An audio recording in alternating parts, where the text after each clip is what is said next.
Nous avons avec nous aujourd'hui Pasteur Michael Lebeau, qui est une grande bénédiction, mais moi, ça fait longtemps que je le connais, même avant qu'il vienne ici. Et on va l'accueillir chaleureusement. Pasteur Michael.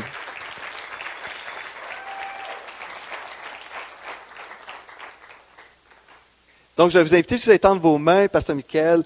On va prier pour toi. Et le Pasteur Michael, pour la première fois dans sa vie, il porte une petite fleur rouge. C'est merveilleux. Et pour nos internautes, nous expliquons, nous sommes solidaires pour le Canada. Hein? Amen. Donc, vous pouvez étendre vos mains, on va prier. Pasteur Michael. Merci Seigneur Dieu pour Pasteur Michael qui est ici avec nous aujourd'hui. Oh Seigneur Dieu, on te remercie pour le Saint-Esprit qui est sur lui, qui le remplit aujourd'hui et que les paroles qui vont sortir de sa bouche vont être des paroles de bénédiction pour le peuple de Dieu. On a prié au nom de Jésus. Amen. Sois béni Pasteur Michael. Amen, merci. Père, nous te remercions pour ta parole ce matin. Je te demande que ta parole soit lancée dans l'éclair comme un javelot. Je te demande que ta parole porte du fruit, que ta parole console ton peuple ce matin, que ta parole encourage ton peuple à aller de l'avant, que ta parole fortifie ton peuple ce matin. Merci, cher Saint-Esprit, pour ce que tu as résolu de faire ce matin.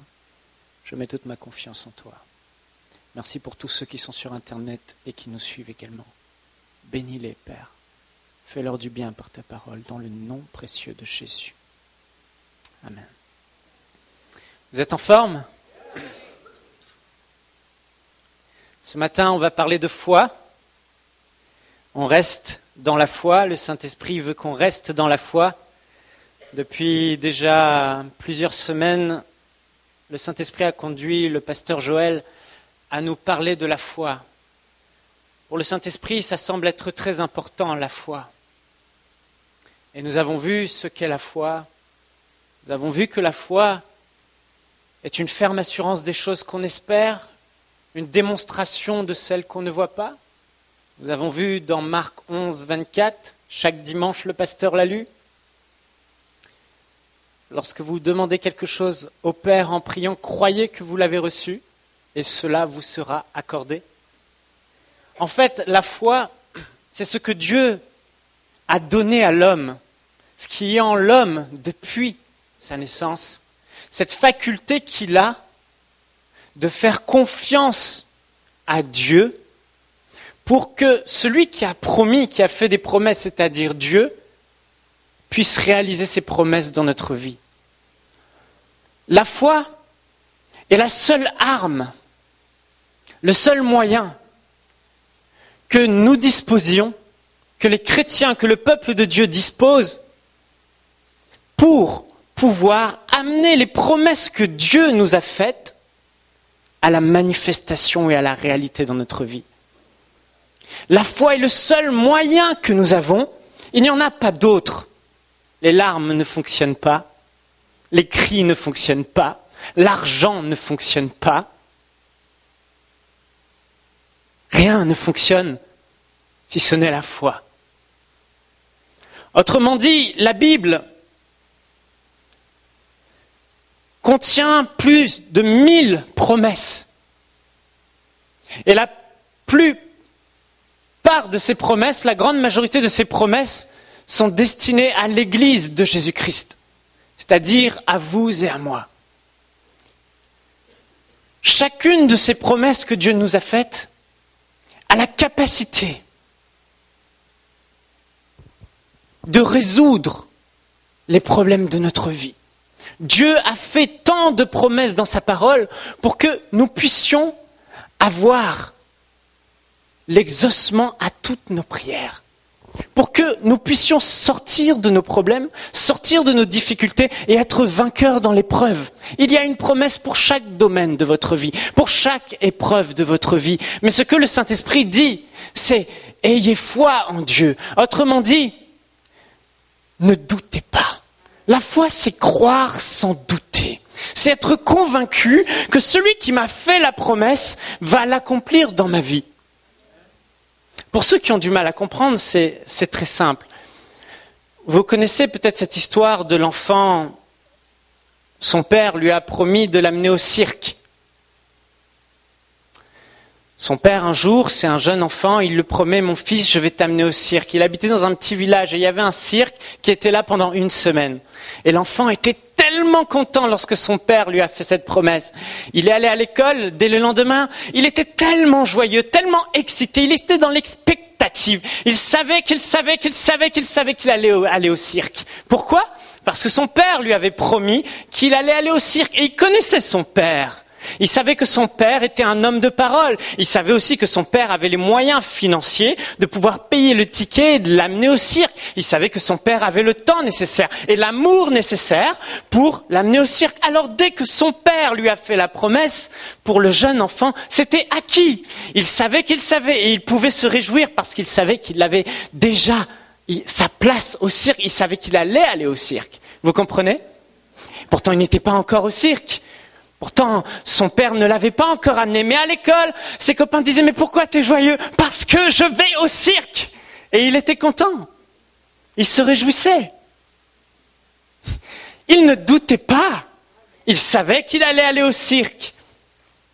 Et sur le chemin, il passait devant le cirque. Il voyait tous ces gens, quand il rentrait de l'école, il voyait tous ces gens aller au cirque. Et il n'était pas là à se lamenter, à dire « Oh !» Moi, je suis éprouvé, moi, je peux pas aller au cirque et eux tous, ils y vont. Non, parce qu'il savait la promesse que son père lui avait faite. Et il savait que tôt ou tard, il allait aller au cirque. Et les jours passaient, et toujours pas le cirque. Mais la seule chose qu'il faisait, c'est que quand il rentrait à la maison, il disait « Papa, je te remercie pour la promesse que tu m'as faite d'aller au cirque, j'ai hâte !» Il était content. Il n'allait pas vers son père pour dire « Papa, est-ce que vraiment on va aller au cirque ? Papa !» Et il préparait ce moment avec grande impatience. Il s'imaginait au cirque, voir tous ces animaux, le clown, etc. Et puis le dernier jour arrivé, il passe devant le cirque. Dernier soir, il arrive chez lui et là, son père l'amène au cirque. C'est la foi. Ce n'est rien plus que ça. Son père lui a fait une promesse, il a cru, sans douter, il s'est réjoui, et il l'a vu la promesse s'accomplir. Dieu m'a dit de vous dire qu'il sait que vous passez par des épreuves. Et il m'a dit de vous dire que les épreuves, il y en aura toute votre vie.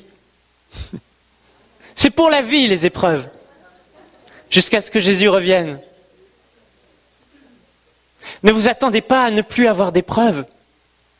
Mais il m'a dit qu'au sein de l'épreuve, quelle qu'elle soit, vous pouvez sortir victorieux, à condition que vous ayez foi en ses promesses.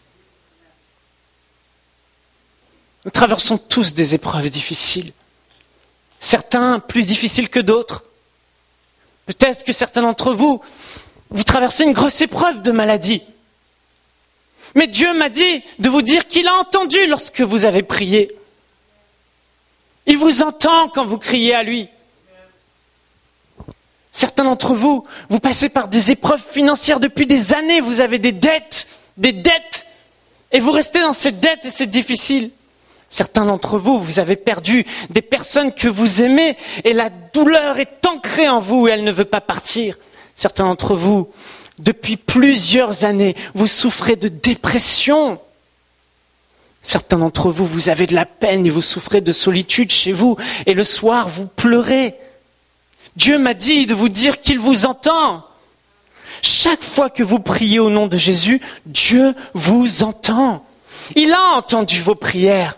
Il a entendu vos cris. Il a vu vos épreuves. Il sait. Mais il vous a donné la foi. Et il m'a dit de vous dire que sans la foi, vous ne lui offrez pas la possibilité de manifester la promesse qu'il vous a faite dans votre vie et de vous délivrer au sein de l'épreuve. Autrement dit, si vous n'avez pas la foi, vous paralysez la promesse de Dieu. Si vous n'avez pas foi, si vous doutez à un moment donné, vous empêchez littéralement Dieu d'accomplir sa promesse dans votre vie. Ne me demandez pas pourquoi, mais c'est comme ça. La foi est la seule chose que Dieu vous demande de manifester, elle est gratuite, elle est accessible à tous, elle est simple et ça marche. Il nous a fait tant de promesses. La seule chose qu'il nous demande, c'est de ne pas nous inquiéter, de rester sans crainte, d'avoir la ferme assurance que celui qui vous a promis ces choses va le manifester, va l'accomplir et que vous verrez cette promesse se réaliser. Autrement dit, dans le corps de Christ, personne ne peut ne pas recevoir sa guérison s'il est malade. Autrement dit, en Jésus-Christ, personne ne peut rester avec des problèmes de dette jusqu'à sa mort, parce que Dieu vous a donné la foi et que la foi est suffisante, que la foi est efficace pour amener l'action de Dieu dans votre vie. Mais Dieu m'a aussi dit, et je l'ai vu, je l'ai senti profondément dans mon esprit, plusieurs d'entre vous, vous avez été déçus et vous avez de la peine. Parce que vous avez eu foi. Lorsque l'homme de Dieu prêchait et a dit « Tous ceux qui croient, mettez la main là où vous avez mal. Tous ceux qui croient, qui ont un besoin financier, besoin d'un miracle, faites cette prière. » Vous avez cru, vous avez confessé, vous avez posé votre main, vous avez toussé la parole, vous avez bondi, vous avez mis tout ce que vous avez, l'énergie. Je crois, je crois, je crois, je crois, je reçois au nom de Jésus. Et les semaines ont passé, les jours ont passé, et la douleur était toujours là, et les problèmes étaient toujours là. Et il semblerait que Dieu ne vous ait pas entendu. Il semblerait que Dieu ne s'intéresse pas à vous. C'est un mensonge du diable. Dieu vous a entendu. Mais le pasteur parlait du mécanisme de la foi.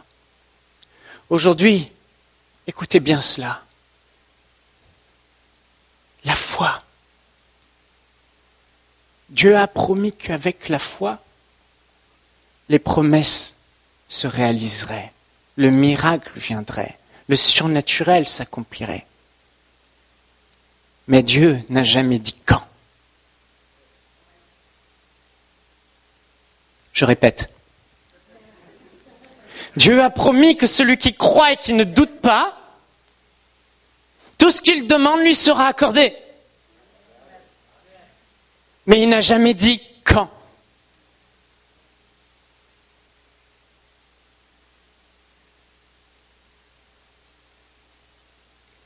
Le problème, il est là.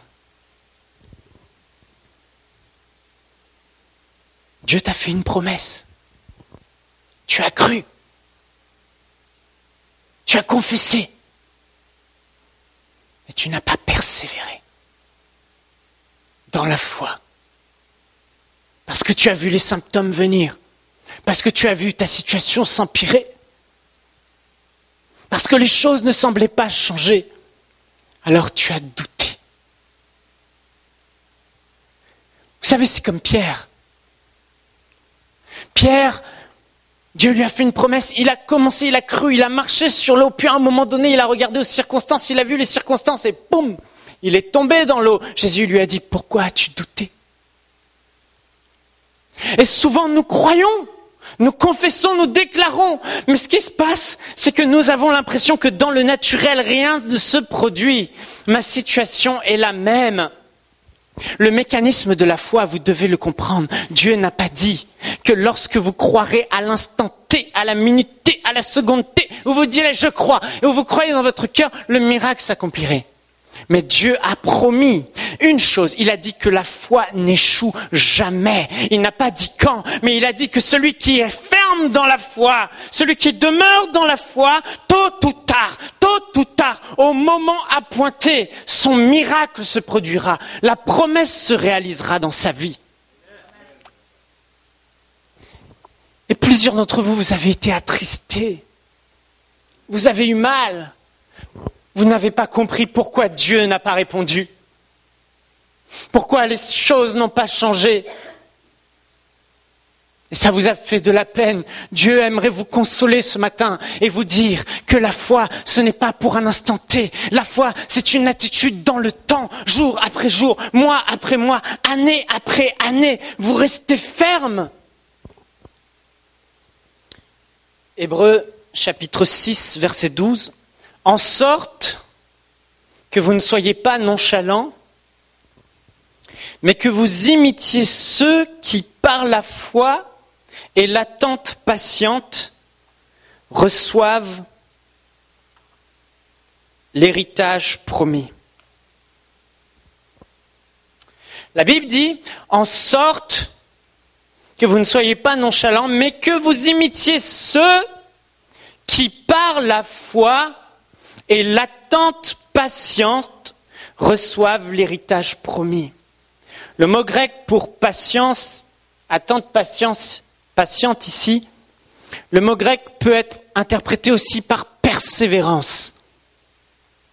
Autrement dit, on peut lire ce verset par que vous imitiez ceux qui, par la foi et la persévérance, héritent des promesses. C'est par la foi et la persévérance que vous hériterez des promesses. Ça, autrement dit, c'est par la foi et le fait de demeurer dans la foi et le fait que malgré les épreuves, malgré les situations difficiles, vous restez dans la foi, vous ne doutez pas, vous ne confessez pas des choses négatives, vous ne vous lamentez pas, mais vous continuez à croire, vous continuez à aller dans la direction de la foi, vous continuez à vivre comme si vous avez obtenu ce qui vous a été promis. Vous persévérez jour après jour. Alors, vous hériterez des promesses. Dieu n'a jamais dit, si tu crois là, maintenant. Pourquoi? Parce que certains vous avez cru. Certains vous avez démontré, mais vous n'avez pas été guéris et vous avez été blessés. Vous n'avez pas été exaucés, vous n'avez pas compris. Mais votre miracle était en route. Dieu a dit, par la foi et la persévérance, ceux qui héritent des promesses par la foi et la persévérance. Vous ne devez pas douter, frères et sœurs. Vous devez demeurer, persévérer, rester dans la foi, peu importe les circonstances. Et Dieu, là, vous promet que vous verrez la promesse s'accomplir. C'est impossible. La foi n'échoue jamais. Mais la foi ne produit pas toujours des résultats immédiats. Même très souvent, la plupart du temps, la foi produit des résultats dans le temps. À ceux qui usent de foi et de persévérance dans la foi.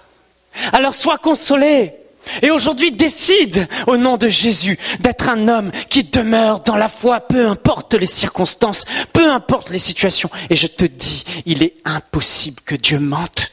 Dieu n'est pas un homme pour mentir, ni un fils d'homme pour se repentir. Ce qu'il a dit, il le fera. Ce qu'il a promis, il l'accomplira. Mais nous ne devons pas douter. Le problème, c'est que nous croyons pour un temps, puis nous croyons plus le lendemain. Nous doutons. Dieu a-t-il réellement dit? Dieu m'a-t-il réellement promis? Dieu m'a-t-il réellement entendu? Est-ce que j'ai un problème? Est-ce que j'ai ceci? La question n'est pas cela. La question est, est-ce que tu crois avoir reçu ou pas, jour après jour? Si tu le crois, c'est impossible que ça ne marche pas. Dieu n'a jamais dit quand, mais Dieu a promis qu'il le fera. La Bible est jonchée d'exemples. Prenons l'exemple de Joseph.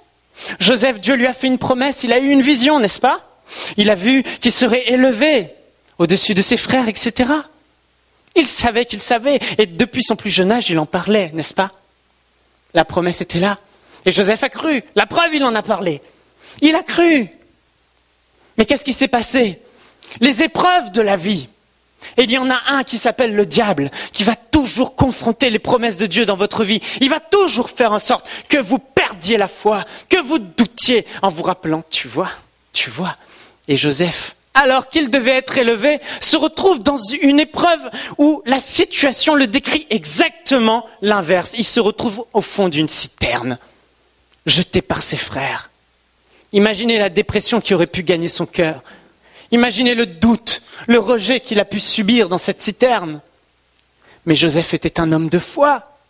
Il a persévéré dans la foi. Puis il s'est retrouvé à sortir de la citerne, à être vendu comme esclave à un homme qui s'appelle Potiphar, un Égyptien. Mais il a demeuré dans la foi. Au long de son histoire, on voit que Joseph reste dans la foi. Joseph continue à croire en Dieu. Joseph continue à craindre Dieu. Joseph continue à se sanctifier. Et Dieu l'élève. Il reste dans la foi. Et vous croyez que ça s'est fait en quelques jours? Il est resté chez Potiphar de nombreuses années. Et puis chez Potiphar, le diable vient et on l'accuse. Encore une épreuve. Il n'avait pas vu la promesse s'accomplir encore dans sa vie. Et là, Potiphar croit au mensonge et le met en prison et Joseph se retrouve en prison. Mais où est la promesse de Dieu? Est-ce que Joseph a douté? Est-ce que Joseph s'est lamenté? La Bible ne dit rien de tout ça. La Bible dit simplement que la main de Dieu était sur lui. Joseph était un homme de foi. Il a demeuré dans la foi. Il a persévéré dans la foi. Ça a pris plusieurs années. Et puis à un moment donné, Dieu l'a élevé et la promesse s'est accomplie. Le roi David a été oint par le prophète Samuel. Tu vas être roi, il a la promesse. Mais pendant des années, il va galérer, il va fuir Saül. Oh, il va écrire les psaumes, il va crier à Dieu, Seigneur, délivre-moi, mes ennemis sont nombreux. On le traquait, on le chassait, alors qu'il devait être roi. C'était un fugitif, avec une bande de gaillards, de soldats qui le suivaient. Mais à un moment donné, il a persévéré dans la foi, il est resté ferme et la promesse s'est accomplie. S'il n'était pas resté dans la foi, s'il s'était lamenté, s'il avait déprimé, s'il était retourné à son ancienne vie, il n'aurait rien vu. Mais imitons ceux qui par la foi et la persévérance dans la foi héritent des promesses. Vous comprenez? Nous devons persévérer. Je pourrais encore vous citer d'autres exemples. Jésus, qui a attendu la promesse du Père jusqu'à l'âge de 30 ans. Je pourrais encore vous en donner d'autres. Paul, des fois il était instantanément délivré, mais des fois il restait en prison pendant des années. Pourtant, Dieu lui avait fait certaines promesses, mais à un moment donné, la promesse s'accomplissait. Et la Bible nous parle de différentes promesses. Et dans Hébreux 6.12, elle nous parle de cet exemple Abraham. On va en parler après. Abraham, le père de la foi. Abraham, celui que Dieu prend pour exemple comme l'homme qui a hérité de la promesse par la foi. Et on va voir ensemble après comment Abraham a fait pour surmonter ses épreuves, rester ferme dans sa foi pour un jour voir la promesse s'accomplir.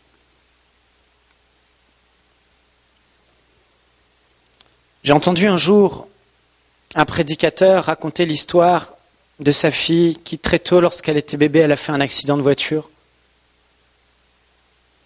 Et sa petite fille a perdu la vue. Le bébé ne voyait pas et la petite fille grandissait. Et le prédicateur savait que en Jésus-Christ, il avait la guérison. C'était une promesse de Dieu. Et tous les jours, il disait à sa petite fille, « Hé, chérie, est-ce que tu vois papa ?»« Non, papa. » Elle ne voyait pas. « Hé, chérie, est-ce que tu vois papa ?» Le lendemain, elle ne voyait toujours pas. Mais l'homme, il savait que Dieu ne pouvait pas mentir.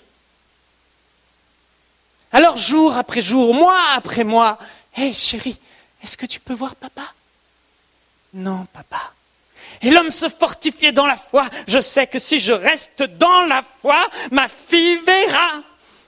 Et il est resté dans la foi. Hé chérie, un matin, un jour comme les autres, alors qu'il s'est fortifié dans la foi, alors qu'il a cru, hé chérie, et la petite fille voyait. Ses yeux se sont ouverts. Je me souviens de cet homme missionnaire à qui Dieu avait fait une promesse. Il allait dans un pays en Asie, je ne me souviens plus duquel, mais Dieu lui a dit de traduire la Bible dans la langue du pays. Et c'était un travail laborieux, plus de 10 années de traduction à faire, plus de 10 années. Et cet homme, tous les jours, allait dans la bibliothèque de la ville ou du village et il traduisait la Bible. C'était à l'époque où il n'y avait pas les ordinateurs, donc tout était manuscrit. Il écrivait la Bible. La traduction dans la langue de ce pays ou ce village, je ne sais plus. Et ce qui s'est passé, c'est qu'à un moment donné, il arrivait vers la fin, c'était presque fini. Après plus de 10 ans, imaginez, Dieu lui avait fait la promesse que lorsqu'il aurait traduit la Bible dans la langue, il y aurait un réveil. La promesse était là. Il a traduit, il arrive vers la fin, et là, il y a le feu qui brûle l'endroit où était stocké toute sa traduction. Il est arrivé le matin, il a trouvé le bâtiment en cendres. Tout n'était que cendres. Il est tombé à genoux. C'était un homme qui savait comment fonctionnait le mécanisme de la foi. La foi, ce n'est pas comme ça, tout de suite, immédiatement. La foi, c'est je crois, je demeure dans la foi. Et tôt ou tard, au bon moment, mon miracle viendra. Et cet homme est tombé à genoux. Il a pleuré. Et il a dit, tu m'as donné la foi persévérante. Je me relève et je retraduis. Il a retraduit tout de A à Z. La Bible a été distribuée, il y a eu un grand réveil dans la région. Mais cet homme n'a pas regardé aux circonstances. Cet homme n'a pas douté. Il y a un ennemi, le diable, qui va s'acharner contre votre vie pour toujours vous rappeler, Dieu t'a-t-il réellement dit ? Dieu t'a-t-il réellement entendu ? Crois-tu que réellement Dieu veut cela pour toi ? Et toi, ça va créer le doute. Les circonstances vont te dire, mais non, c'est pas possible. Dieu n'aurait pas permis que tout mon travail soit brûlé. Un jour pour Dieu, un jour pour Dieu, c'est comme 1000 ans pour nous. Parfois, nous ne savons pas pourquoi les promesses tardent. Parfois, c'est parce que la promesse doit s'accomplir selon une saison particulière, comme Jésus qui a dû attendre 30 ans, parce qu'il y avait Jean-Baptiste qui devait grandir, préparer son chemin, parce qu'il y avait la culture juive, parce que c'était au bon moment, avec les Romains, etc. Parfois, c'est pour d'autres raisons. Parfois, c'est parce qu'il y a un combat spirituel. Daniel qui a prié pour que la destruction de Jérusalem n'arrive pas. Il priait, il suppliait Dieu. Et au bout de 21 jours de foi, 21 jours de persévérance, un ange lui apparaît. Et l'ange lui dit, depuis le premier jour que tu as eu à cœur de t'humilier devant ma face, devant la face de Dieu, Dieu m'a envoyé. Mais j'ai été envoyé. Mais le prince, le chef de Tyr, Satan, et les démons m'ont retenu. Il y a eu 21 jours de combat spirituel. Et l'ange Michael est venu m'aider et j'ai pu venir t'apporter ce message. 21 jours avant que Dieu réponde. Mais en réalité, il y avait un combat spirituel. Parfois, les choses tardent. Parfois, certaines promesses, nous ne sommes pas prêtes à les recevoir. Parfois, nous n'avons pas la maturité suffisante. Je prends par exemple l'exemple du ministère. Dieu t'a promis de te oindre. Dieu t'a promis un ministère. Dieu a promis de t'utiliser. Mais s'il te donne ne serait-ce qu'un peu de son onction aujourd'hui, tu serais disqualifié, l'orgueil te saisirait, tu dirais n'importe quoi, tu tomberais, le diable te dégommerait, tu n'es pas encore prêt. Parfois, les promesses attendent. Mais en réalité, j'aimerais dire, je ne sais pas pourquoi parfois c'est long. Mais ce que je sais, c'est que si nous ne doutons pas, la promesse s'accomplira. Elle s'accomplira. La plupart du temps, ne nous trompons pas nous-mêmes. Les promesses tardent parce que notre foi n'est pas forte. Parce que nous doutons. Parce que nous ne persévérons pas dans la foi. Mais lorsque tu restes dans la foi, lorsque tu demeures dans la foi, tu accélères le processus. Tu es en train de construire une passerelle entre la promesse de Dieu et ta vie. Mais il ne faut pas douter. Il faut rester. Il faut persévérer. C'est ça la foi. Je me souviens lorsque j'étais encore étudiant et le Saint-Esprit m'a parlé. J'étais là et il m'a dit que je ferais enseigne-moi.com. Il m'a fait des promesses concernant ce site. Il m'a fait également des promesses concernant ma vie et le ministère. Et j'étais plein de foi, plein de zèle. Je me suis dit, il le fera et je me réjouissais. Mais après, je me suis retrouvé face aux circonstances de la réalité. Dieu m'a promis, oui. Mais je me suis retrouvé pendant des années, 5, 6 ans, à galérer. J'étais là, j'avais la promesse de Dieu, je la voyais, je me réjouissais. Mais je me souviens de ce jour où j'ai mis ma carte bancaire dans le distributeur, je vivais par la foi. Je n'avais pas d'argent et il a avalé ma carte bancaire. Je me souviens avoir vu les larmes qui coulaient. Je me souviens des nombreuses fois où j'étais dans ma chambre en train de pleurer. Je me sentais seul, abandonné. C'était dur. Je disais, Seigneur, jusqu'à quand? Je vivais dans un petit appartement de 18 mètres carrés. J'avais même pas les moyens pour payer tout cet appartement. Dieu a dû pourvoir pour que j'aille chez quelqu'un d'autre. J'étais hébergé chez des gens. J'étais même pas chez moi. C'était horrible. J'ai travaillé derrière mon ordinateur, jour après jour. Je passais des nuits blanches derrière l'ordinateur. J'avais des soucis pas possibles. Toujours pas de femme en vue. Mes relations sentimentales, c'était des échecs. Tout semblait me dire, ça ne s'accomplira pas. Et pendant ce temps-là, j'aurais pu retourner. J'aurais pu abandonner, enseigne-moi. J'aurais pu arrêter d'y travailler. J'aurais pu douter et me dire, bon, finalement, ce n'était pas de Dieu. Pendant ce temps-là, j'aurais pu essayer de me trouver un bon travail, arrêter de me préparer pour le ministère. Pendant ce temps-là, j'aurais pu faire marche arrière, me rebeller contre Dieu. J'aurais pu déprimer, chuter. Mais je suis resté dans la foi. J'ai continué à croire en Dieu, même si c'était dur. Je continuais à me réjouir de la promesse qui allait s'accomplir. Et Dieu n'est pas un homme pour mentir. Il fait toutes choses belles en son temps. Et un jour vient où la promesse commence à se réaliser et s'accomplir dans votre vie. Et là, vous vous réjouissez.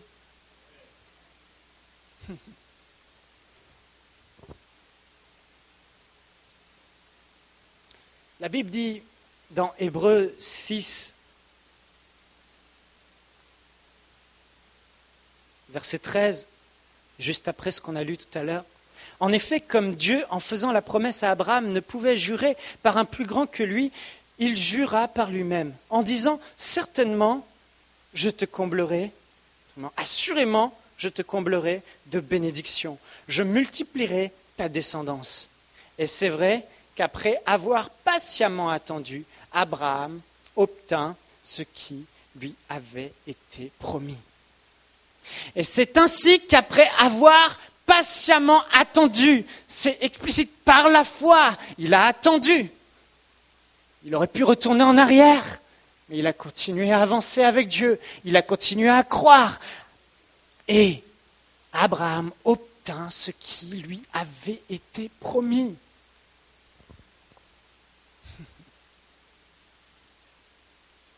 Comment un homme comme Abraham, dites-moi, sans le Saint-Esprit, a-t-il pu faire mieux que nous?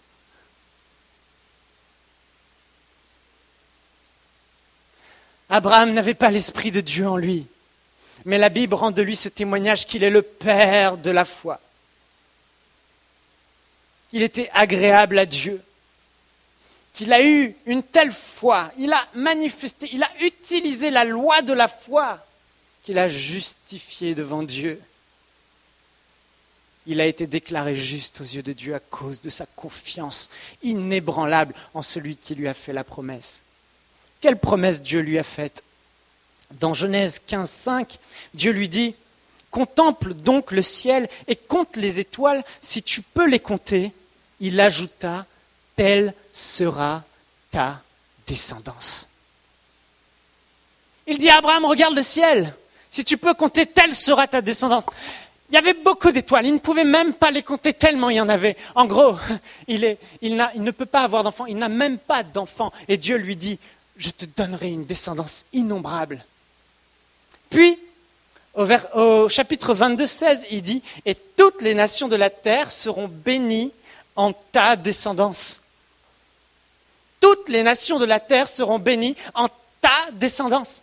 Donc tu auras une grande descendance et cette descendance sera bénie et tous ces gens qui seront de ta descendance seront bénis. Le mot béni ici, ce n'est pas un mot à prendre à la légère. Quand Dieu dit qu'il bénit sa descendance, c'est qu'il la bénit de toute bénédiction. C'est le contraire de maudit.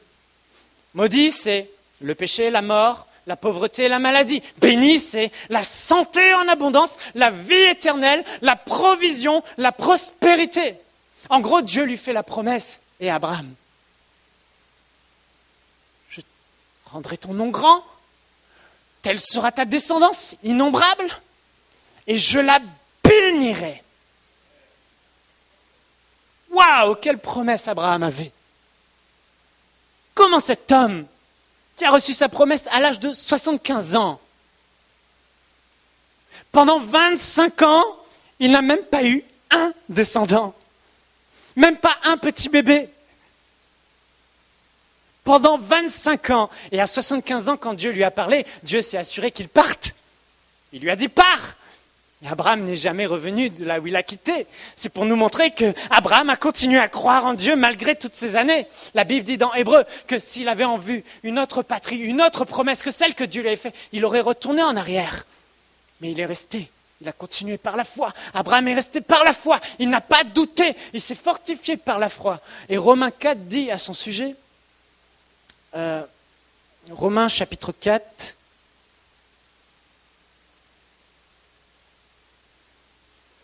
verset 17, écoutez bien, ce n'est pas parce que tu as cru pour un temps et que tu n'as pas vu la promesse s'accomplir que Dieu ne t'a pas entendu. Ce n'est pas parce que tu as cru pour un temps et que tu n'as pas vu la promesse s'accomplir que tu n'es pas importante aux yeux de Dieu et que Dieu ne t'aime pas. Mais si tu n'as pas encore vu la promesse s'accomplir, Dieu te fait une promesse extraordinaire aujourd'hui. Une parole de consolation des plus grandes qu'il peut te donner. Si tu crois, jour après jour, peu importe ce que tu vois, si tu ne doutes pas, à un moment donné, il va t'exaucer. Ce n'est pas possible que ce soit autrement.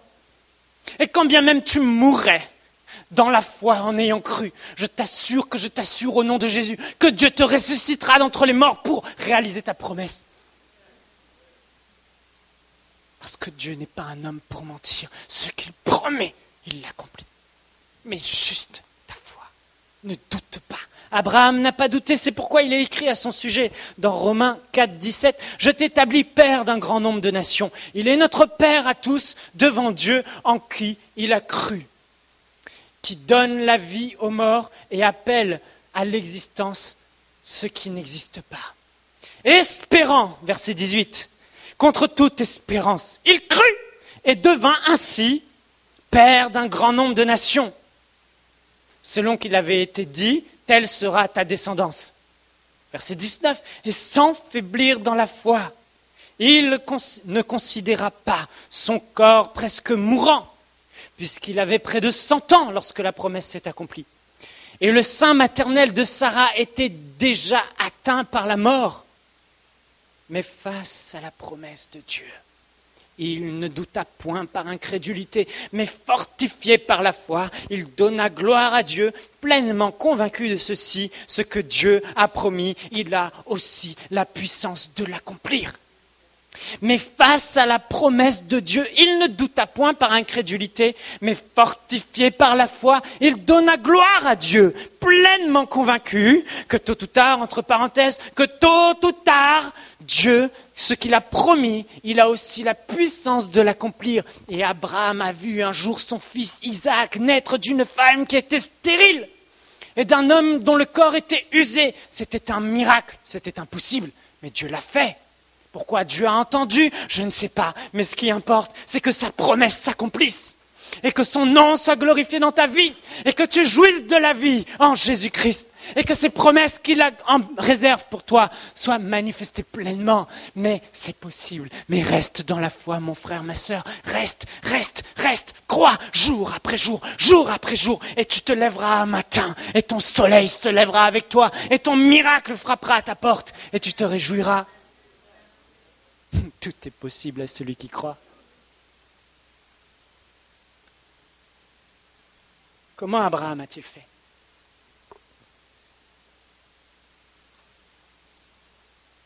Premièrement, là on est dans le mécanisme de la foi. Premièrement, Abraham devait être convaincu que c'était ce que Dieu veut. Le problème avec les chrétiens, le plus grand problème, il est là. C'est que quand on voit les difficultés, on doute que c'est ce que Dieu veut réellement. On doute que c'est ce que Dieu veut. C'est pourquoi la Bible dit que la foi vient de ce que l'on entend et ce que l'on entend vient de la parole de Christ. La foi doit venir d'une promesse que Dieu t'a faite. Abraham a reçu premièrement la promesse de Dieu. Dieu lui a promis par lui-même. Dieu s'est engagé par sa parole. Dieu a dit « je le ferai ». Abraham a eu une promesse. Il est important d'avoir une promesse, parce que si tu n'as pas la révélation de la promesse de Dieu, de ce que Dieu veut pour toi, ce qu'il se passe, c'est que lorsque tu as fléchi les genoux dans ta chambre et tu as fait connaître ton besoin à Dieu, tu as prié, si tu ne connais pas la promesse qui t'est réservée, tu vas douter. Tu vas douter. Dieu m'a-t-il réellement entendu ? Dieu a-t-il réellement dit ? Est-ce que Dieu veut réellement le faire dans ma vie ? Mon frère, ma sœur, Dieu a fait une promesse à Abraham. Il a promis de bénir sa descendance et de lui donner une descendance innombrable. Dieu t'a fait la même promesse. En fait, tu es dans cette promesse que Dieu a fait à Abraham. Parce que lorsque Dieu a dit à Abraham qu'il allait bénir sa descendance, et que toutes les nations de la terre seront bénies par sa descendance, à qui est-ce que Dieu le Père faisait référence lorsqu'il a déclaré cette parole ? À Jésus-Christ. Jésus-Christ, c'est de la descendance d'Abraham. Marie, Jésus. Jésus-Christ a été envoyé par son Père pour que la promesse faite à Abraham s'accomplisse. Et cette promesse, nous sommes partie intégrante, nous qui avons cru en Jésus-Christ, de cette promesse.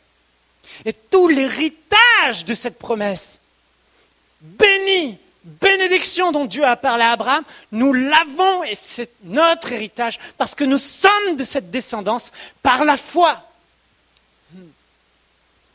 Je vous explique. Le péché a gagné l'humanité. La malédiction était là. Et Dieu dit, à un moment donné, Jésus vient. Et Jésus va sur cette croix. Et il verse son sang. Il est maudit, selon qu'il est écrit, maudit soit quiconque est pendu au bois de la croix. Jésus-Christ a été fait malédiction. Jésus-Christ a été maudit. Jésus-Christ a été frappé. Jésus-Christ a été flagellé. Son sang a coulé pour payer la dette de nos péchés. Et Jésus-Christ meurt sur cette croix. Lui, de riche qu'il était, il s'est dépouillé, il s'est appauvri, il a été traité comme un pauvre, un esclave, même plus comme un homme. On l'a dépouillé, on l'a mis sur cette croix, il était nu sur cette croix, on lui a mis une couronne d'épines. On s'est moqué de lui pour que la descendance d'Abraham,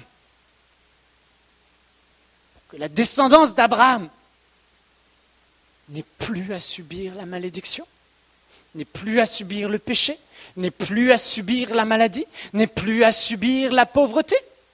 Et Jésus meurt, et Jésus ressuscite. Et il reçoit le nom qui est au-dessus de tout nom. Et ce nom qui est au-dessus de tout nom lui donne autorité. Et cette autorité, il la délègue à son Église. Et toutes ces bénédictions qu'il a, la Bible dit que l'Église de Jésus-Christ est assise dans les lieux célestes avec Jésus-Christ. Mais tu vas me dire, mais moi je ne suis pas descendant de cette lignée, moi, mais par la foi, tu es fils et fille d'adoption. Jésus, lorsqu'il a accompli son œuvre à la croix, qu'est-ce qu'il a fait? En réalité, il a rendu la promesse accessible à tout le monde. Il s'est acquis le droit légal de rendre la promesse accessible à tout le monde.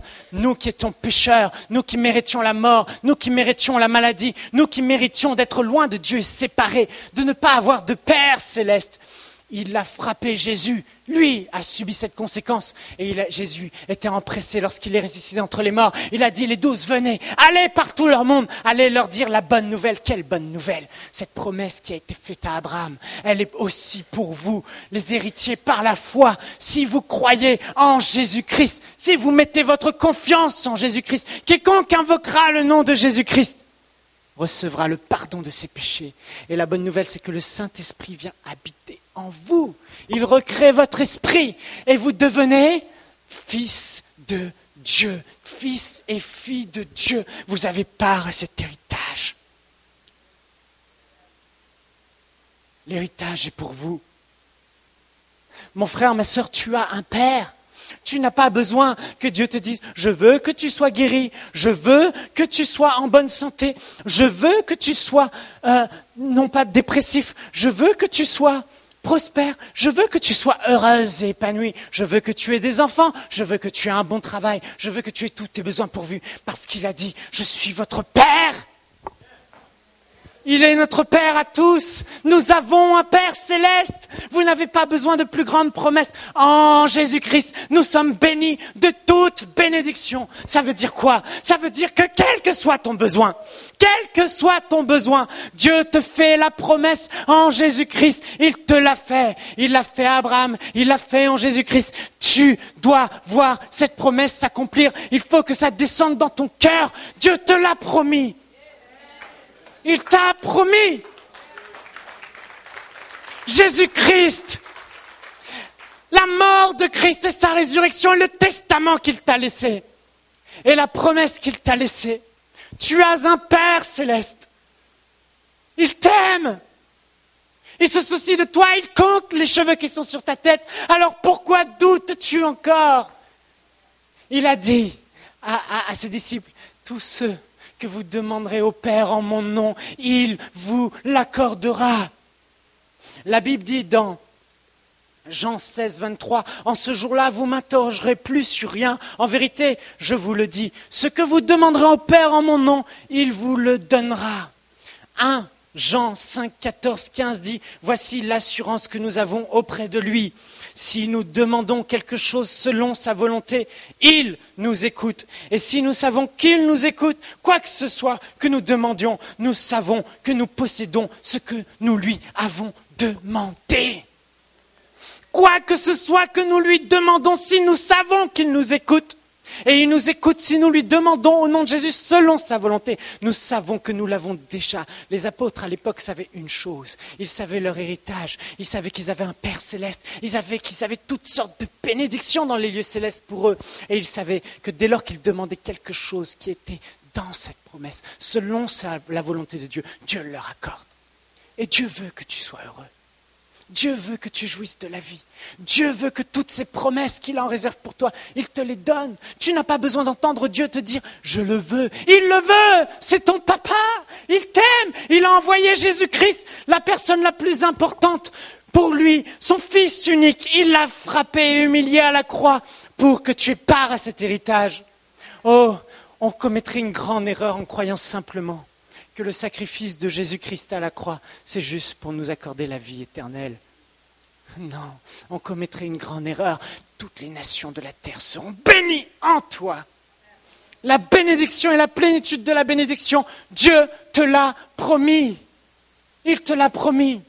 C'est un bon Père, à condition que tu demandes quelque chose selon sa volonté. J'aimerais dire que tout ce que tu lui demandes, qu'il y a un besoin réel dans ta vie, un besoin réel, non pas pour une passion, non pas que, Seigneur, que mon équipe de hockey gagne dimanche au match, non pas, Seigneur, que mon frère qui fait un sport gagne, non pas, Seigneur, j'aimerais bien que j'aille jouer au casino et que tu me fasses gagner. Tout ça, ce sont pour nos passions. Mais quand vous avez un besoin, quand vous êtes malade, quand vous souffrez, quand vous déprimez, Dieu vous a promis que c'est sa volonté de vous guérir parce qu'il vous aime. Et Abraham a cru. La deuxième chose qu'Abraham a eue, c'est qu'il était convaincu que Dieu voulait, mais il était convaincu aussi que Dieu avait la puissance de le faire. Selon qu'il est écrit, mais face à la promesse, il ne douta point par incrédulité, mais fortifié par la foi, il ne douta. Il donna gloire à Dieu, pleinement convaincu que ce que Dieu a promis, il a aussi la puissance de l'accomplir. Dieu est tout-puissant. Je ne crois pas que ce soit un problème. Vous croyez, Dieu, votre problème est tout petit à ses yeux. Il peut, il a la capacité et il le veut. Il dit, je le veux aujourd'hui. Il dit, je le peux aujourd'hui. Mais il te demande simplement de rester ferme dans la foi. Et tu verras la promesse s'accomplir. Abraham a eu le temps de douter. Il aurait pu douter, mais il a cru. Et il a hérité de la promesse. Imitons ceux qui, par la foi et la persévérance dans la foi, héritent des promesses. Autrement dit, aujourd'hui, si tu prends la ferme décision que peu importe tes circonstances, peu importe la situation, peu importe ce que tu traverses, si tu crois sans douter, tu verras la promesse s'accomplir. La troisième chose, la Bible dit, Abraham n'a pas regardé aux circonstances. Et sans faiblir dans la foi, il ne considéra pas son corps presque mourant. Il n'a pas regardé aux circonstances. Il était vieux. Je ne sais pas comment il marchait. À 100 ans. À 99 ans. Je ne sais pas comment était Sarah, mais elle dit d'elle-même, comment aurais-je des désirs pour, vous voyez. Comment aurais-je encore des désirs vers mon mari? Elle était vieille. Elle était âgée. Son corps était... Elle ne pouvait plus avoir d'enfant. Ce n'était pas possible. Autrement dit, miracle obligatoire. Pas de solution naturelle. La Bible dit qu'Abraham se fortifiait par la foi.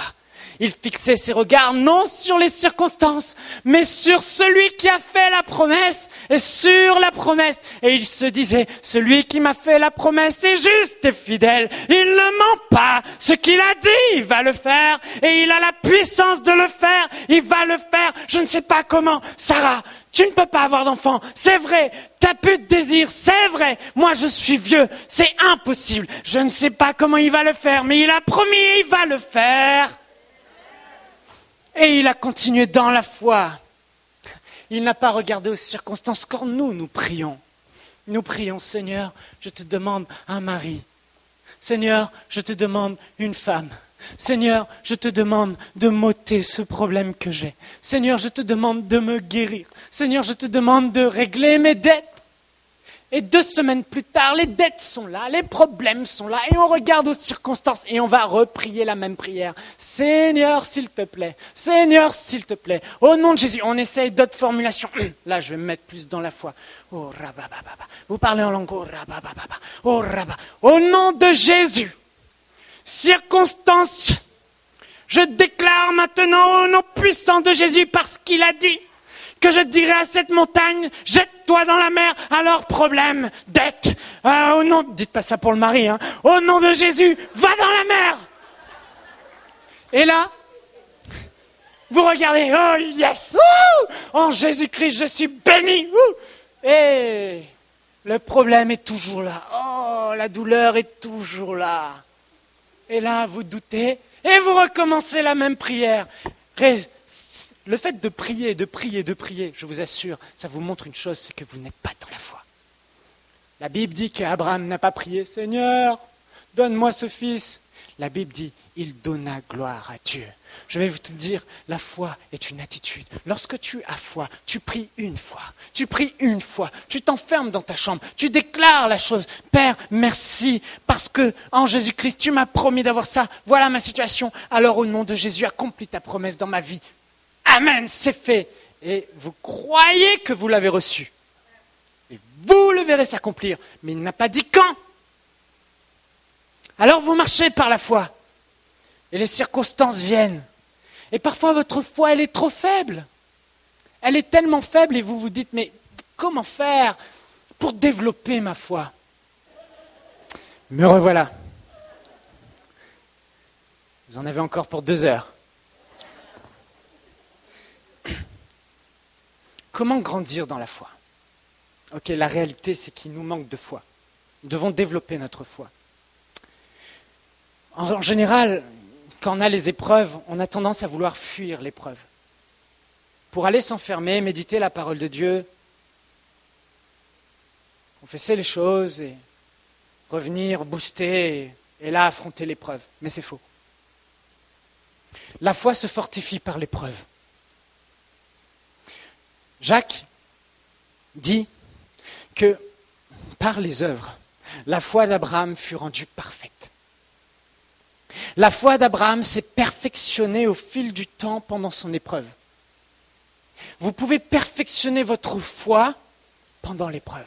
Vous pouvez rendre votre foi plus grande au sein de l'épreuve. La chose à ne pas faire dans l'épreuve, c'est de fuir l'épreuve, d'arrêter de vous battre, d'arrêter le combat de la foi, parce qu'en réalité, votre foi va être affaiblie, encore plus faible qu'elle n'était, et vous n'allez pas grandir dans la foi.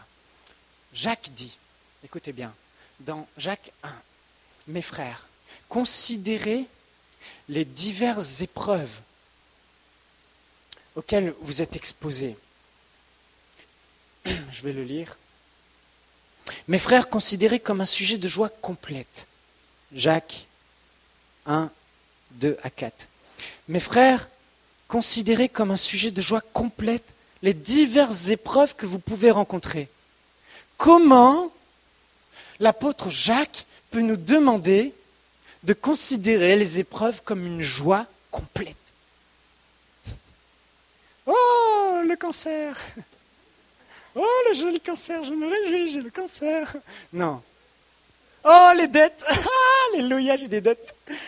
Non, c'est pas ce qu'il veut dire. Déjà, qu'une chose soit claire, Dieu n'envoie jamais l'épreuve. Dieu ne saurait être tenté par ce qui est mal. Ce n'est pas Dieu qui envoie les épreuves, c'est la vie, les circonstances de la vie et le diable. Mes frères, considérez comme un sujet de joie complète les diverses épreuves que vous pouvez rencontrer, sachant que la mise à l'épreuve de votre foi produit la patience. Mais il faut, une autre traduction dit, le mot grec ici peut être interprété par produit la persévérance. Mais il faut que la patience ou la persévérance accomplisse une œuvre parfaite. Dis à ton voisin, une œuvre parfaite. Afin que vous soyez parfaits et accomplis et qu'il ne vous manque de rien ou sans faillir en rien. En gros, il dit, pendant que l'épreuve vient, réjouis-toi. Réjouis-toi parce que l'épreuve va être un moyen pour toi de perfectionner ta foi, de devenir parfait dans la foi, de grandir dans la foi, afin que tu sois capable d'obtenir les promesses de Dieu, afin qu'il ne te manque de rien, afin que tu sois un géant de la foi et qu'aucune épreuve de la vie ne te résiste, afin que ta foi devienne forte. La foi, le pasteur Joël l'a dit et je le redis, c'est comme un muscle. Et ça, c'est mon épreuve. Lorsque l'épreuve est là, elle est collée à vous.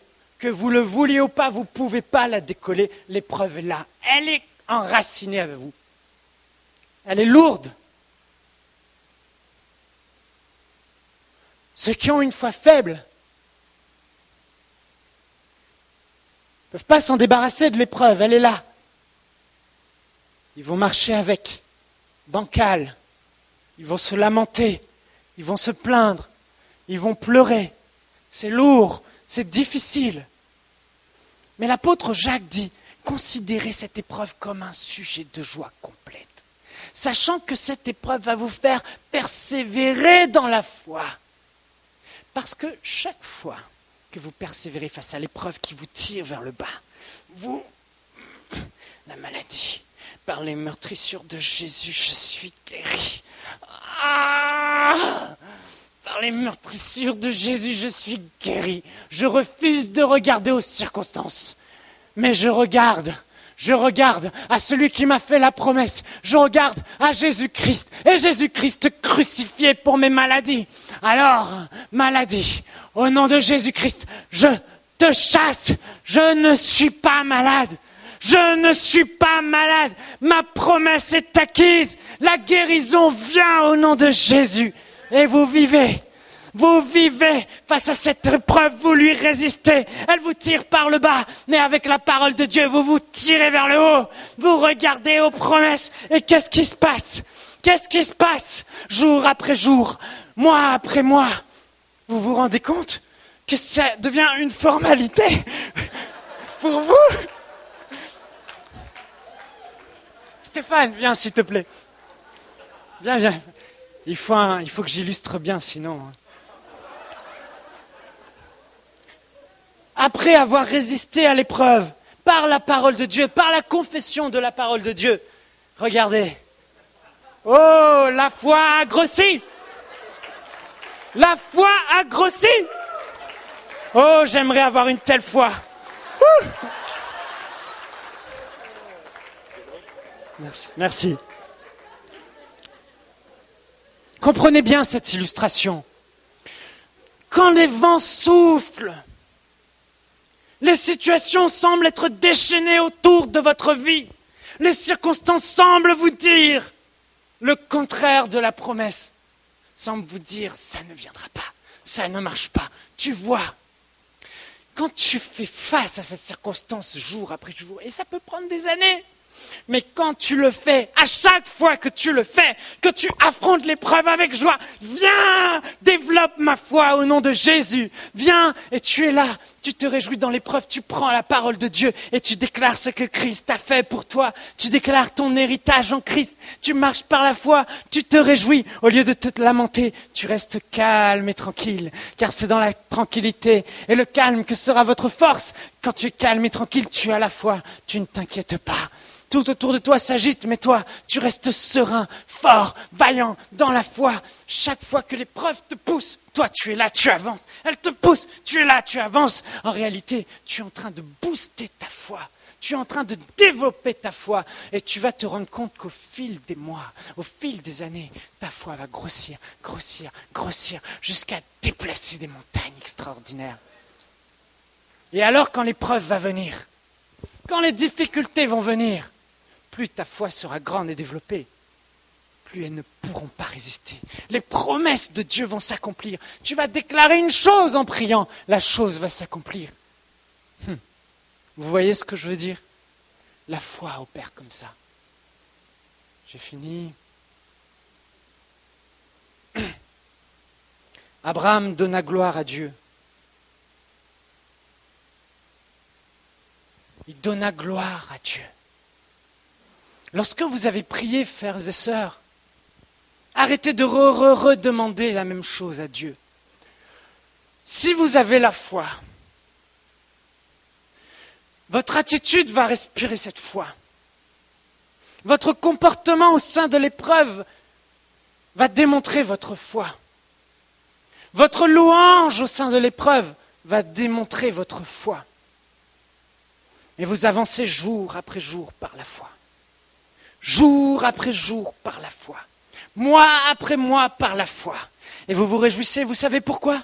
Parce que vous savez comme Abraham que celui qui a fait la promesse a la puissance de l'accomplir, que celui qui vous a fait cette promesse va le faire au nom de Jésus dans votre vie. Il n'est pas un homme pour mentir, ni un fils d'homme pour se repentir. Ce qu'il a promis, il le fera assurément dans votre vie. Et en Jésus-Christ, il a promis que nous serions bénis.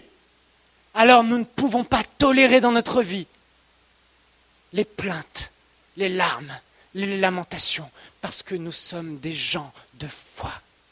Parce que dans cette église, vous êtes des femmes et des hommes de foi. Oh, il ne faut pas juger celui qui est avec sa maladie. Vous le voyez comme ça et vous pouvez le regarder. Vous dites, oh lui, il n'a pas la foi pour être guéri. J'aimerais bien t'y voir, toi. Mais je sais une chose, moi quand je regarde quelqu'un et je vois la foi, je sais une chose, je me réjouis. Je me réjouis parce que demain, sa situation ne sera pas la même. Parce que s'il reste dans la foi, je sais une chose, son miracle arrive. La promesse s'accomplit. Alléluia. Alléluia. Alléluia. N'avons-nous pas des raisons de nous réjouir?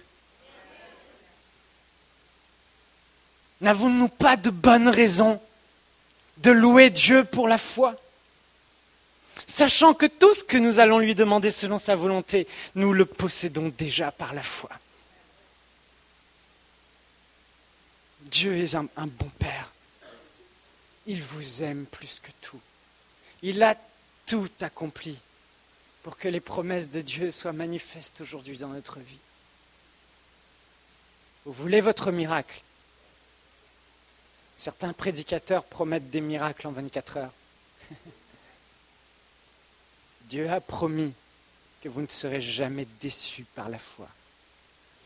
Ça peut se faire maintenant pour certains, pendant que vous avez écouté ce message. Pour d'autres, ça peut être dimanche prochain. Pour d'autres, ça peut être chez vous ce soir. Pour d'autres, ça peut être dans 2 semaines. Et pour d'autres encore, à qui Dieu a fait des promesses, par exemple de ministère, des choses qu'il a montrées, ce sera peut-être un peu plus long.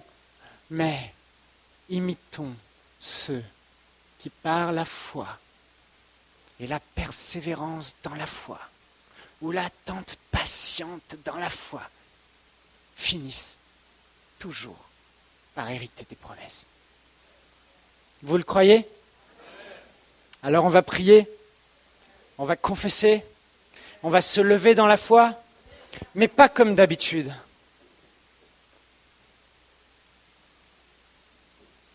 Après, il faut que nous gardions cette attitude de foi. Quel que soit votre problème, j'aimerais qu'on fasse une prière à Dieu. Vous prenez votre besoin, vous l'exposez à Dieu, et vous croyez que ce que vous avez demandé une bonne fois pour toutes, il vous l'accorde. Et comme Abraham, on va l'imiter.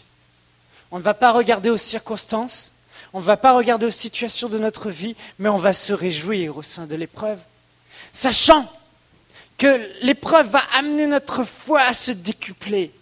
L'épreuve va amener à manifester notre foi tous les jours, en toutes circonstances, et que nous allons voir la promesse de Dieu s'accomplir au nom de Jésus. Elle va s'accomplir. Elle va s'accomplir. Car il ne saurait en être autrement, à condition que nous demeurions fermes dans la foi. Vous savez, quand je suis dans la foi, c'est comme de l'oxygène. Ma vie devient agréable. J'ai l'impression de me lever chaque matin et de m'attendre à un miracle. C'est ça la foi. Vous êtes heureux malgré tout. Vous avez l'impression que tout s'écroule autour de vous. Vous voyez tout s'écrouler et vous avez l'impression que rien ne vous atteint. Vous êtes comme Pierre là, qui marche sur l'eau par la foi et puis il détourne ses regards vers les flots, vers la tempête. Et là, le doute vient. Abraham, remettez constamment devant son cœur les paroles et les promesses de Dieu. Abraham, fixez ses yeux sur celui qui a fait la promesse et sur la promesse. Nous ne devons pas fixer nos yeux sur les circonstances. Nous devons même arrêter de regarder aux circonstances et ne même pas les considérer. Elles ne servent à rien, elles ne disent rien. Il y a une chose qui compte, c'est la vérité de la parole de Dieu. En Jésus-Christ, nous sommes bénis, nous sommes pourvus. Il a promis à notre héritage et nous pouvons obtenir cet héritage par la foi au nom de Jésus. C'est la seule chose qui compte. Alors je regarde à celui qui a fait la promesse. Tu peux jouer, mon frère. Et j'aimerais qu'on ferme les yeux maintenant.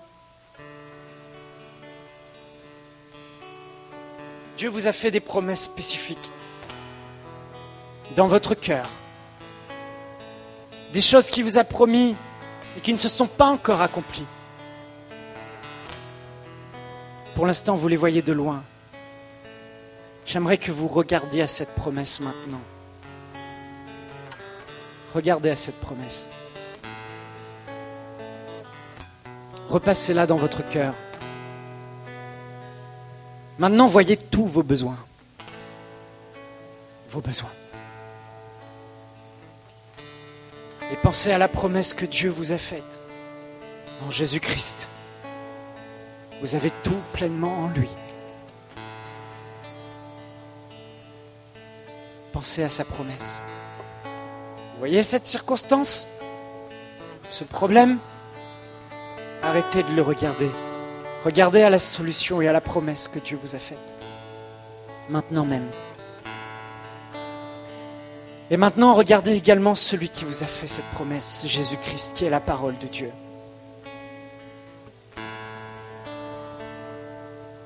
Voyez-le sur cette croix, frappé et meurtri. Voyez son sang qui coule. Ça, c'est le testament. Ça, c'est le gage. Ça, c'est le grand prix qu'il a payé pour que vous héritiez de la promesse. Vous pouvez vous réjouir en regardant Jésus-Christ crucifié et ressuscité. Ce grand Dieu qui a tout accompli pour que la promesse se réalise dans votre vie aujourd'hui. Pour que vous deveniez les enfants de Dieu et que vous ayez part à l'héritage des enfants de Dieu. Que vous ayez un Père céleste qui vous entend et qui vous exauce dès que vous priez au nom de Jésus. Maintenant, fixez vos yeux sur celui qui a fait la promesse, Jésus-Christ. Voyez à quel point il est juste et vrai. Il n'est jamais en retard. Ce qu'il dit, il le fait.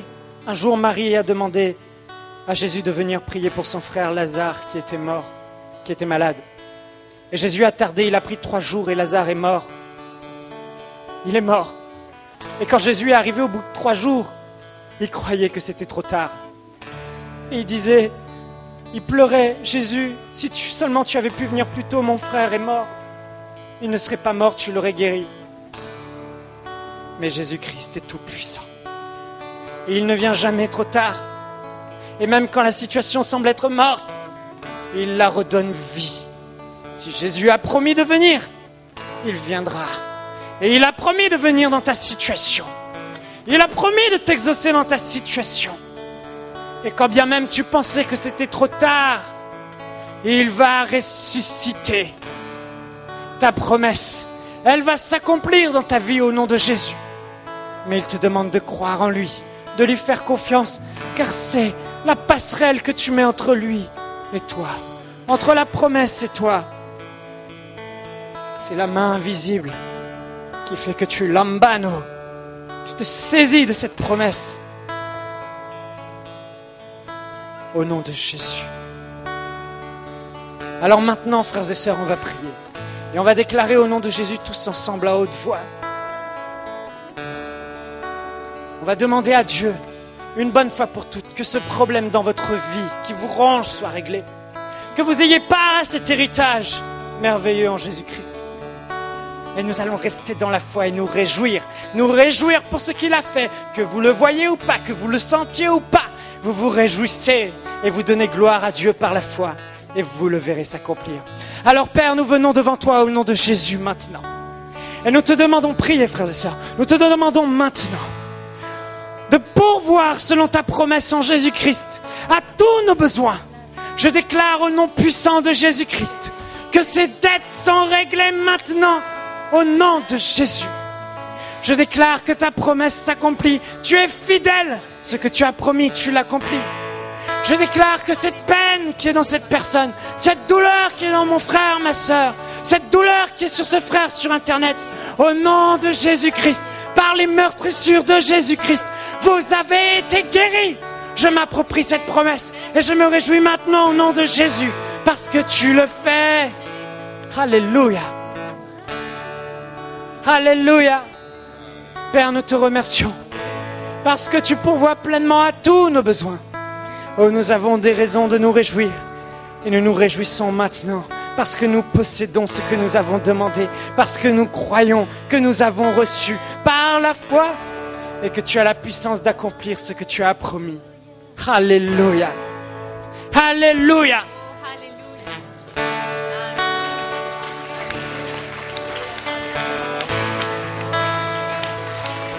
nous nous réjouissons parce que nous sommes héritiers de la promesse par la foi.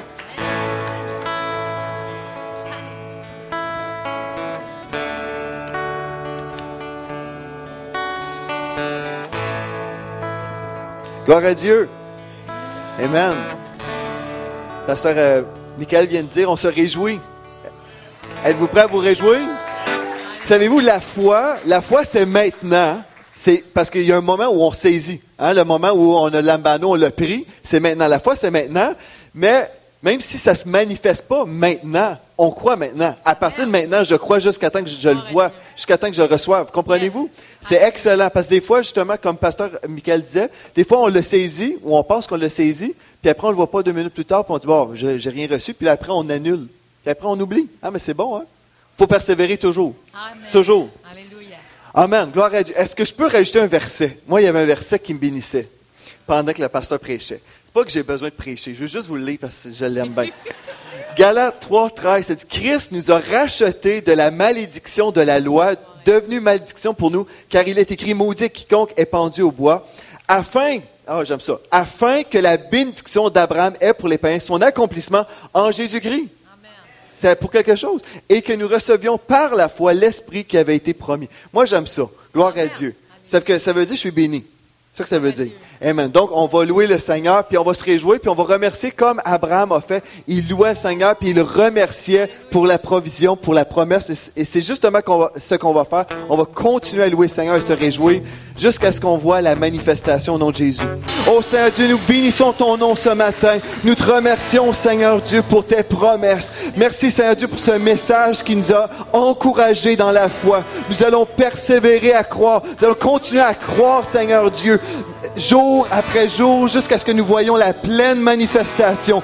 Merci, Seigneur Dieu. Merci, Seigneur Dieu, parce que tu es toujours présent avec nous. Et quand l'ennemi vient et quand il essaie de nous décourager, merci, Seigneur Dieu, parce que la foi en nous est là et ta voix est là pour nous rappeler ses promesses. Ta voix est là pour nous encourager. Merci, Seigneur Dieu, parce qu'on ne marche pas dans la foi tout seul, mais Seigneur, tu restes avec nous, tu demeures avec nous et tu nous gardes toujours encouragés dans tes voies à cause de ton nom. Alléluia. Merci, Seigneur Dieu. Tu es notre refuge et on le dit de notre bouche. Alléluia. Alléluia, gloire à toi, Seigneur Dieu. Et Seigneur Dieu, je veux prier pour mes frères et mes sœurs dans cette place. Tous ceux qui ont dit, je vais croire, peu importe. Peu importe, je vais continuer à croire. Chaque personne, Seigneur, je te remercie parce que tu continues à les encourager. Tu les entoures, Seigneur, de ta faveur, comme c'est écrit dans ta parole. Ils sont les chouchous, tes chouchous, Seigneur. Ils sont entourés de ta faveur. Ils marchent dans la foi. Ils voient de plus en plus de victoire, Seigneur Dieu. Ils vont de gloire en gloire. Merci, Seigneur Dieu, parce que ta présence demeure. Et Seigneur Dieu, je décrète sur leur tête ton shalom. Rien de manquant, rien de brisé, au nom de Jésus. Amen. Bonne semaine, à dimanche prochain. Passez du bon temps dans la présence de Dieu dans votre groupe vie. Amen.